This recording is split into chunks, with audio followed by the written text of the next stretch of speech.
మన తెలంగాణలో పువ్వులని పూజించటం ఒక పండుగ. అది బతుకమ్మ పండుగ. బతుకమ్మ పండుగ ఎందుకు సెలబ్రేట్ చేసుకుంటాం అంటే, అప్పట్లో ధర్మాంగు రాజు అనే ఒక రాజు ఉండేవారు. ఆ రాజు భార్య పేరు సత్యవతి. సత్యవతి 100 నోములు నోచుకొని 100 మందిని కాంచింది. అంటే 100 మంది పిల్లలను కనింది. కంటే ఆ పిల్లలు పెద్దగా అయ్యి అన్ని విద్యలు నేర్చుకున్నా కానీ యుద్ధంలో మాత్రం ఓడిపోయి చనిపోయారు. అందరు పిల్లలు చనిపోవడంతో ఆ బాధతోటి ధర్మాంగుడు ఇంకా సత్యవతి రాజ్యము ధనము వదిలేసి అడవిలోకి వెళ్ళిపోయారు. అడవిలోకి వెళ్ళాక సత్యవతి లక్ష్మీదేవికి పూజ చేస్తుంది.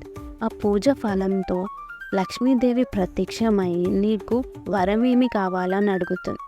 అడగడంతో తన బాధంతా చెప్పుకొని సత్యవతి లక్ష్మీదేవిని తన గర్భంలో పుట్టుమని అడుగుతుంది. తన కోరిక మేరకు లక్ష్మీదేవి సత్యవతి గర్భాన జన్మిస్తుంది. జన్మించడంతో అడవి మొత్తం పూలతో నిండిపోతుంది. అప్పుడు అక్కడికి వచ్చిన మునులు వాళ్ళందరూ లక్ష్మీదేవికి బతుకమ్మ అనే పేరు పెడతారు. లక్ష్మీదేవి ఎలా పెరుగుతుందో ఆ వనం కూడా అలా పువ్వులతో కలకలలాడుతూ వస్తూ ఉంటుంది.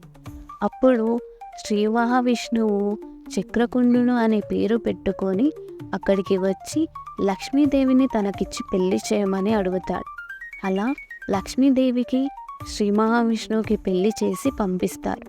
ఇంకా కొడుకులాగా అయ్యే మహావిష్ణువు చాలామందిని కని సత్యవతి వాళ్ళకి ఇచ్చి శ్రీలక్ష్మిని తీసుకొని వెళ్తాడు. అలా అప్పటి నుంచి మన బతుకమ్మ భూమి పైన నిలిచిపోయింది. శ్రీలక్ష్మి లేకపోయినా ధాన్యాలతోటి సత్యవతి ఇంకా ధర్మాంగుడు చాలా హ్యాపీగా ఉంటారు రాజ్యంలో. ఇంకా అప్పటి నుంచి మనం బతుకమ్మ సెలబ్రేట్ చేసుకుంటాం. ఇది నాకు తెలిసిన కథ. మీకేమైనా తెలిస్తే నాకు కమెంట్ చేయండి. Thank you.